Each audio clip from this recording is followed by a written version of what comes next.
Almost আমরা বাংলাদেশে চলে আসছি। আর বাংলাদেশে ঢোকার পরে একটা জিনিস যেটা ফিল করতেছি সেটা না দেখাইলেই হয় না।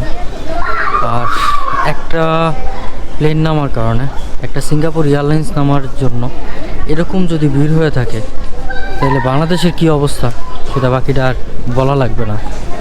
একটা বিমান লাগছে, সো এই জায়গার দেখেন কী অবস্থা। আমি চুপ আপনাদের ঘুরে দেখাই, জাস্ট একটা বিমান। যদি এই অবস্থা হয়ে থাকে, আর ইমিগ্রেশন আর টার্মিনাল 3-4 এগুলোতে কী হবে? মানে এগুলো হচ্ছে নামে করতেছে আর কিচ্ছু না। আমি যা দেখতেছি, একটা এয়ারপোর্টে যদি কনস্ট্রাকশনে এত বছর লাগে, আমার মনে হয় যে এটি নামে আর কিচ্ছু না, জাস্ট নাম। টাকা খরচ হচ্ছে, দেখাচ্ছে সরকার, তারা দেখাচ্ছে যে টাকা খরচ হচ্ছে, আর কোনো কিছুই হচ্ছে না। সো একটা দেশে উন্নতিও যদি হয়, এয়ারপোর্টটা ম্যান্ডেটরি, কারণ ফরেনাররা আসে। সো এই যদি কন্ডিশন হয় একটা এয়ারপোর্টে, এটা আনএক্সপেক্টেড, জাস্ট আনএক্সপেক্টেড। এই জায়গায় আমাদের প্রবাসী অনেক ভাই আছে যাদের অনেক দূর থেকে আসে, তাদের কি সিচুয়েশন হয় আপনারা ভালোভাবেই চিন্তা করতে পারতেছেন। সো বা আপনারা যারা মানে জার্নি করেন, অন্য অন্য দেশে যান, সো আপনারা ভালো করেই জানেন সো এই দেশের কী অবস্থা। সো গভর্নমেন্টের উল্লেখ করে বলবো যে এই দেশে 5 জুলাইয়ের পরে নতুন একটা দেশ স্বাধীন হয়েছে বলতে গেলে। সো এই দেশটাকে কিভাবে সুন্দরভাবে গোছানো যায়, এটা আপনাদের দায়িত্ব। হ্যাঁ, একটা স্যালুট পায়, সেটা হচ্ছে ইউনূস সাহেব। উনি যথেষ্ট চেষ্টা করতেছে, কিন্তু এই দেশে যেই মুখ দিয়ে গালি আসে, আসলে গালি দিতে পারতেছি না এই ভিডিওর ভিতরে। সো আপনাদের উল্লেখ করে বলতেছি, দেশে ভালোবাসলে বাসেন, নাইলে ওই যে শেখ হাসিনার মতো ইন্ডিয়া যায় বসে থাকেন, ওটা কাজে দিবে।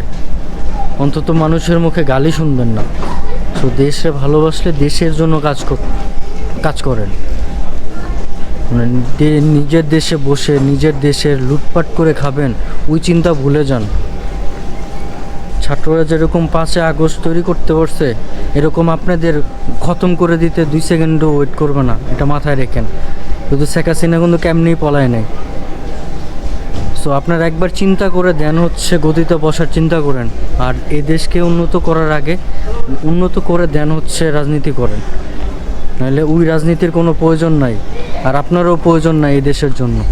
সো এগুলো মাথায় রেখে, আসলে এইগুলো কষ্ট যখন এই দেশে আসি, আমি যখন মালয়েশিয়া থেকে পার হই, ইমিগ্রেশন পার হই, প্লাস হচ্ছে সিঙ্গাপুর থেকে ইমিগ্রেশন পার হই, আমাদের কোনো টাইমই লাগে না, জাস্ট কয়েক মিনিট। আর এখানে দেখেন একটা প্লেন নামার কারণে হাজার হাজার মানুষ ভিড় হয়ে গেছে। তো এই জায়গায় যদি একটার জায়গায় 2টা প্লেন নামতো, কী অবস্থা হইতো ভাই? মানে গোয়ালঘর হয়ে গেছে, অলরেডি গোয়ালঘর হয়ে গেছে। আমি আসলে বুঝি না কেন এরকম।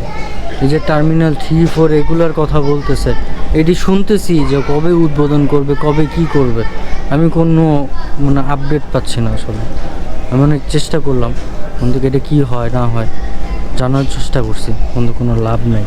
সো আপনারা কিছু দেখেন এই জায়গার কী অবস্থা।